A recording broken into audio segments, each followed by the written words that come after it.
Мы продолжаем беседу нашу о татарском языке.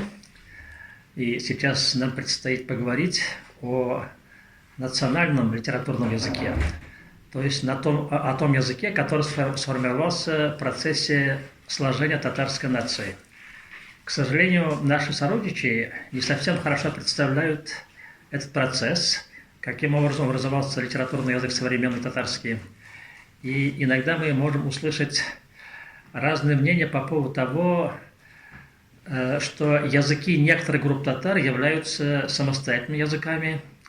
Например, среди сибирских татар есть такие высказывания, хотя известный специалист по сибирско-татарским диалектам Илья Гарипович Тумашев говорил, что вообще нет литературного, не то, что литературного сибирско-татарского языка нет, даже нет единого языка сибирско-татарского. Она там выделила несколько диалектов сибирско-татарских. Вот мы должны в процессе нашей беседы тоже поговорить о том, каким образом диалекты повлияли на формирование литературного языка. Вообще вот о значении литературного языка нам надо немножко поговорить и по более общей схеме.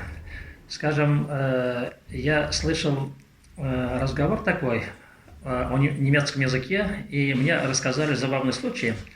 Была конференция в Швейцарии, и там возникла дискуссия между немецкими учеными, и в пылу полемики швейцарские немцы – это немцы, которые говорят на южных диалектах немецкого языка, они перешли на местный диалект.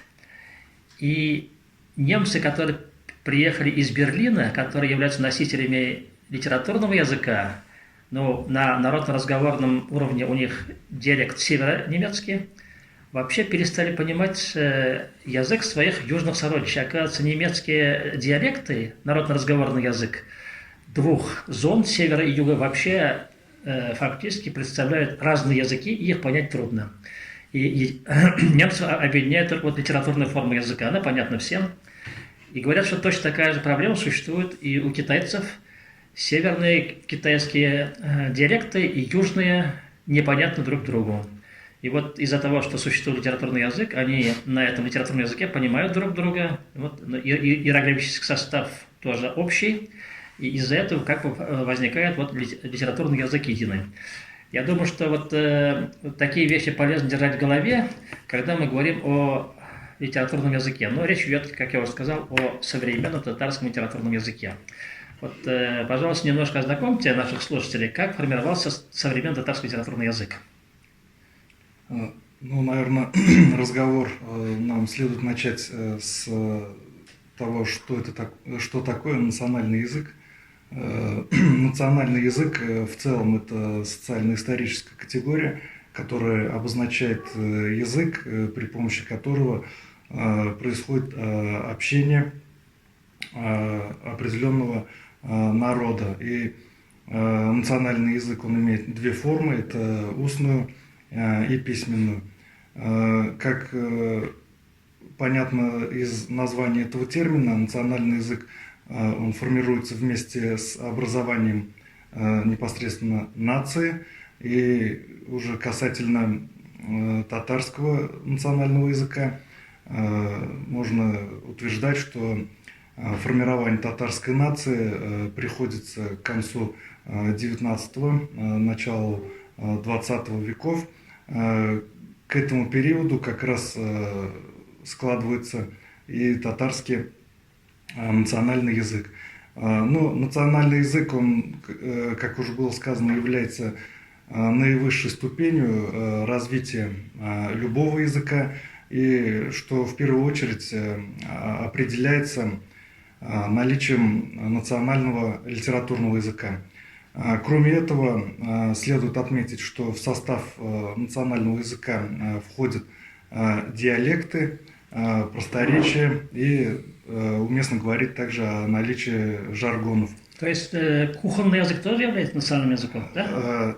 Является составной частью национального языка. И вот уже если мы начинаем говорить о татарском национальном языке, то все эти элементы присутствуют в рамках татарского национального языка. То есть у нас есть литературный язык, на котором У нас издается периодическая печать, книги какие-то, художественная литература. Также функционирует периодическая печать, образование также функционирует, процессы образования. Кроме этого, как нам всем известно, второй момент – это у татарского языка есть свои диалекты, это западный, средний и восточный диалекты. Ну и, конечно же, следует отметить, что представители определенных социальных групп татарского общества в рамках коммуникации, они практикуют в повседневной жизни употребление просторечных форм и жаргонов. Вот в целом. А вот какой диалект все-таки сыграл основную роль в формировании современного литературного татарского языка? Так, в формировании современного татарского литературного языка основную роль сыграл средний диалект. Это говоры, которые расположились на севере Казани. Это Арский район, это Однинский район. То, что за Казанью называется. Это как бы называется за Казанью. Но в то же время, кроме этого, есть также элементы, которые присущи западному диалекту. Вот эти два диалекта они сыграли, но основную роль отводит все равно среднему диалекту. А что, мензелинский говор не участвовал в формировании литературного языка? Такое утверждение, наверное, неправильное. Мензелинский говор же он входит в состав этого среднего диалекта. Да. Только из-за этого, наверное, он тоже также принял участие. Но почему именно за Казань? Потому что большинство писателей и поэтов того периода, в котором формировался современный татарский литературный язык, они были выходцами именно из этого региона. Это Тукай, это дальше что там, Галескар Камал тоже. Но в то же время среди писателей этого периода есть выходцы и представители и западного диалекта. Например, автор первого татарского романа Муса Акиевет, он является представителем этого диалекта, а также Захир Бигиев, например, который считается автором первых детективных романов. Вот это, конечно, важное замечание. На самом деле, я в свое время как демограф подсчитывал, сколько процентов составляют татары-мишари, сколько процентов составляют казанские татары. И у меня получилось так, что 2/3 татар – это казанские татары.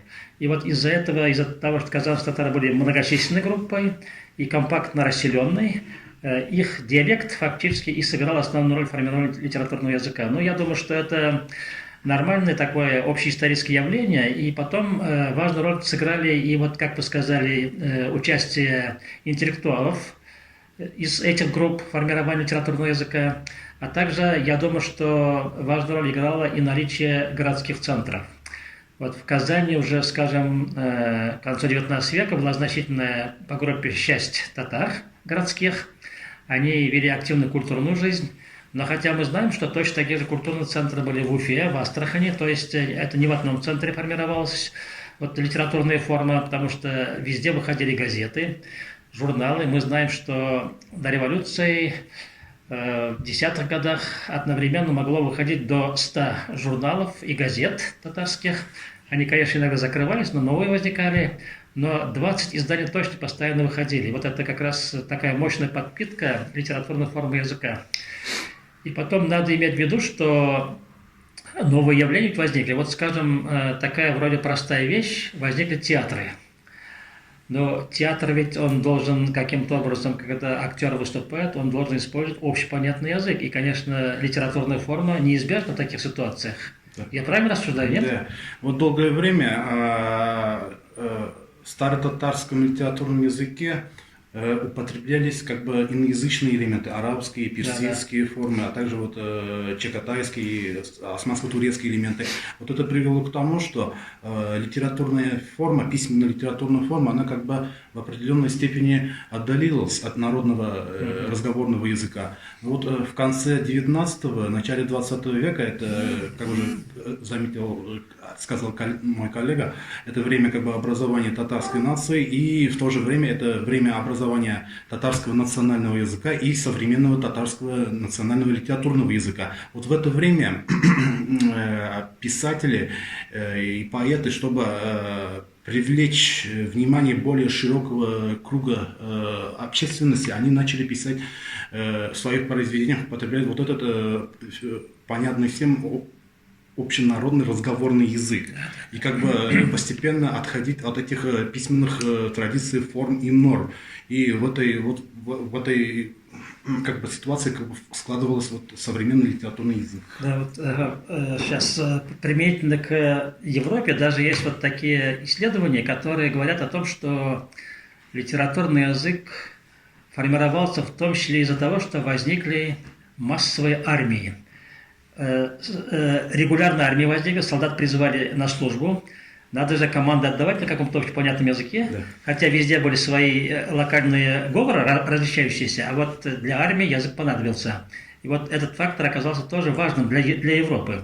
У нас, конечно, такого фактора не было, у нас не было национальной армии, татары служили в русской армии, но тем не менее вот формирование средств массовой информации привели к тому, что необходимо было вырабатывать этот литературный язык. И я даже помню, вот уже с конца 19 века начинаются всякие дискуссии, значит, каким образом арабскую графику реформировать, каким образом упростить, потому что была необходимость в массовом использовании языка. И, к сожалению, у татар еще тогда своей республики не было, и не было единого центра, но уже речь заходила о реформировании тоже языка. И вот здесь речь зашла о том, что что было много старых слов, действительно так. Покойный Мирза Махмутов как-то во время разговора заметил, что в 20-х годах из татарского языка изъяли 10 тысяч арабо-персидских заимствований. Это как раз были элементы старого языка. Но, конечно, это был язык такой богословский. Мы даже знаем, что в средние века, скажем, даже было функциональное деление. Арабский язык больше использовался у татар для богослужения, а персидский язык как язык поэзии. Да, и многие шакирды, которые оканчивали татарские мадресе, они в той или иной степени владели этими языками тоже. И, конечно, это сказывалось и на их литературных творческих делах. Это мы знаем. Скажем, когда ты берешь раннего Тукая, там это все отчетливо видно. Понемножку они избавлялись от вот этих старых слов, возникали новые общеупотребительные термины. Этот процесс, он, конечно, продолжался и в советский период. Я даже думаю, что в советский период татарский язык испытал сильные изменения, потому что старые термины были уничтожены вместе с ликвидацией, скажем, влияния ислама. Также старые термины исчезли, потому что у нас марксизм проник в наше сознание, и новая терминология появилась. Но вот язык, национальный язык на одном месте не стоит. Даже сейчас я очень часто слышу от татар, которые живут в других регионах, они берут наши газеты, когда сюда приезжают, и говорят, что-то очень трудно понять. У вас какие-то слова есть, вот, например, «жемхуриат». У нас, говорят, такие слова не используются. То есть язык, он немножко меняется с течением времени. И вот хотел бы от вас услышать, какие функциональные формы национального языка у нас развились за советский период, может быть, как полагаете? Конечно, трудный вопрос, так-то утверждать, какие именно формы развились.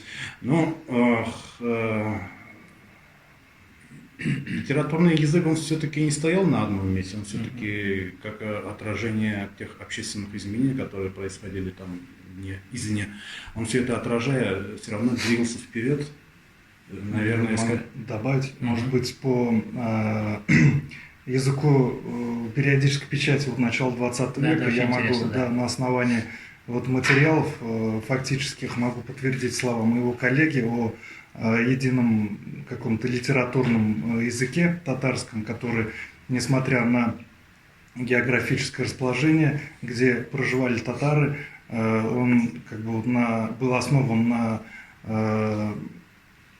разговорном языке и был понятен преобладающему количеству населения. Например, если мы возьмем такой ну, условно говоря, географический треугольник Казань, Оренбург и Астрахань, да, то есть в начале 20 века, как вы говорили, более 100, там около 120 наименований газет и журналов издавались. И вот в Казани, допустим, газета «Кояш», в Астрахани «Бурхан Таракхы» и в Оренбурге, допустим, возьмем «Вакыт».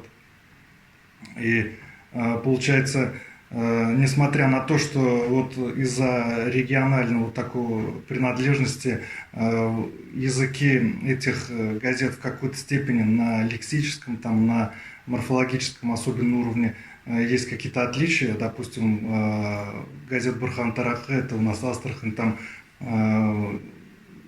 можно заметить влияние османско-турецкого языка, да, через крымско-татарское посредство, то есть это глагольные формы, там какие-то окончания именных, чисторечные окончания.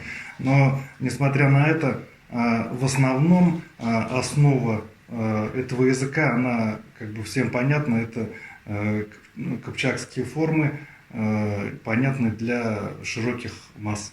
Да, я думаю, что татарские газеты, журналы читали, конечно, не только татары. Вот я знаю, что азербайджанцы тоже читали, турки тоже читали. Да и сами татары тоже получали зарубежные издания. Там обмен вот языковым богатством на самом деле шел. Но, конечно, у наших языковых процессов национального этапа есть и специфический аспект. Вот, например, такое явление. Иногда в современном Башкортостане можно услышать, что вот был старобашкирский язык, потом он развивался. Но на самом деле ведь башкирский литературный язык сформировался современного типа только после образования Башкирской республики, ну, в 24 году, можно сказать условно. А ведь в это время уже существовал татарский литературный язык современного типа. И если мы посмотрим башкир, которые писали в это время, они фактически писали на этом татарском национальном языке, на самом деле, их произведения. Конечно, там местные элементы проникали в эти языковые формы, но татарский язык оказался литературный язык и орудием производства и для башкирских интеллектуалов. Это очень интересное явление. Это говорит о том, что у нас длительное время существовал такой общее литературное пространство. И даже вот когда Башкортостан образовывался, Галимян Ибрагимов, который написал 2 большие статьи по этому поводу, когда Большой Башкортостан возникал, Ибрагимов думал, что формирование Башкортостана как самостоятельной республики, оно не приведет к формированию языка отдельного. Он думал, что мы сохраним вот общее культурное языковое пространство. Конечно, развитие пошло не так, но такие надежды у татарских интеллектуалов были. И еще я хочу сказать вот еще про один важный аспект. Некоторое время ведь, как я знаю, существовала конкурентная ситуация. Язык литературных крымских татар конкурировал с казанским литературным языком. Вот как вы на это сейчас смотрите? Там, конечно, было больше агузских элементов у крымских татар, у нас меньше их было, но конкурентная система существовала. Почему, скажем, язык, которым пользовался Исмаил Гаспринский, не победил в вот этой борьбе? Как вы считаете? Ну, когда мы говорим о крымско-татарском языке, на ум в первую очередь приходит, да, Исмаил Гаспринский, его газета «Тарджиман», да, которая, как вы сказали, была распространена широко среди разных тюркских народов. И каждый тюркский народ мог воспринимать эти тексты, воспринимать не просто читать, а воспринимать как свои тексты. Но это как бы пример такого течения, как тюркизм, наверное, в языке.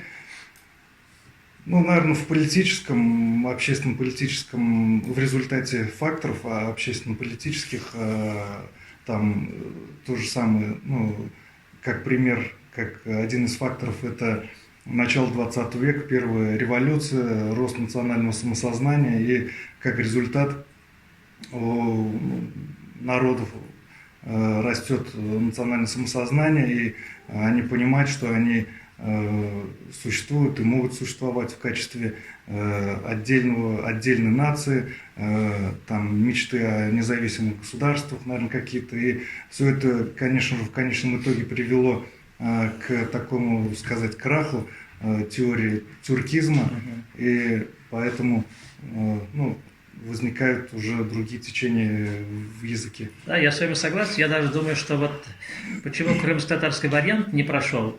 Крымских татар было слишком мало, на самом деле. У них масса была небольшая относительно, потому что многие ушли в Турцию, в другие государства. И хотя у них было значительно городское население, но тем не менее они с поволжскими татарами не могли конкурировать, так поволжских татар было много, в том числе в городах. Из-за этого вот язык литературный у поволжских татар сформировался как отдельный язык, самостоятельный.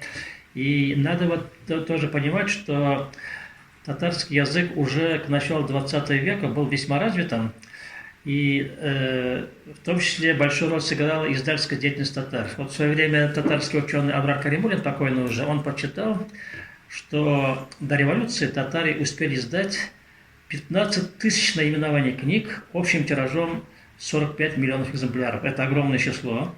То есть вот у нас такой богатейший языковой материал, там находится литературное произведение фактически, там литературный язык используется в этих произведениях. И татары по своей активности вот в области издательских дел, они фактически в России вышли на 3-е место после русских латышей. Это говорит о том, что татарский язык активно использовался.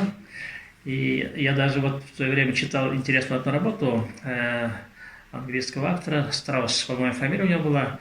Эта женщина, она сравнила уровень развития турецкого и татарского литературных языков.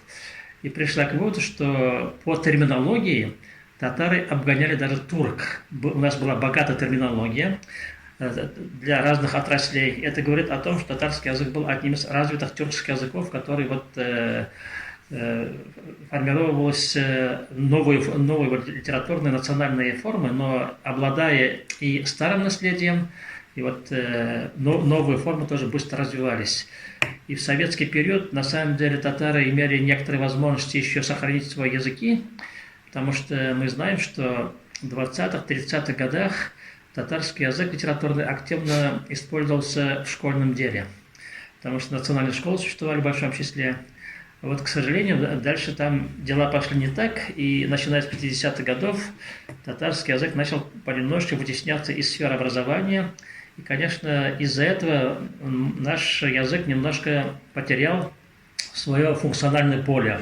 Оно начало сужаться, и в дальнейшем этот процесс, он получил и отрицательное развитие и дальше.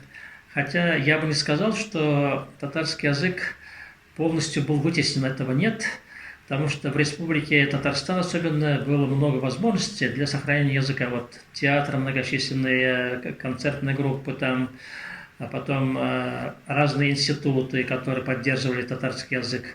И поэтому литературный язык у нас, он продолжал развиваться, хотя, конечно, новые явления возникли, вот особенно усиление влияния русского языка фактически отчасти начали трансформировать литературный язык наш.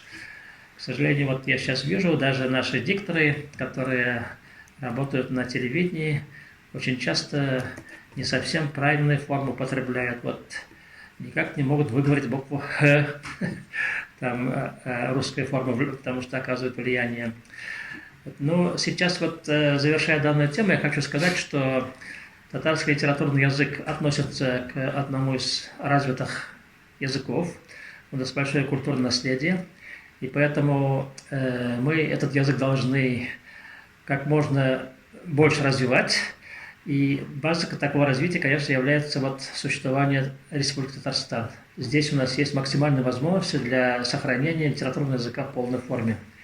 И поэтому наша задача вот как раз держаться за Республику Татарстан и способствовать ее развитию, а также мы должны именно в рамках Татарстана создавать новые возможности для развития нашего литературного языка.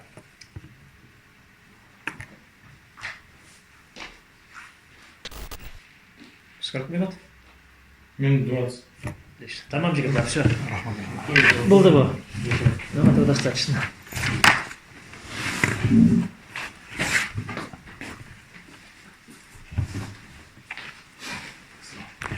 Спасибо.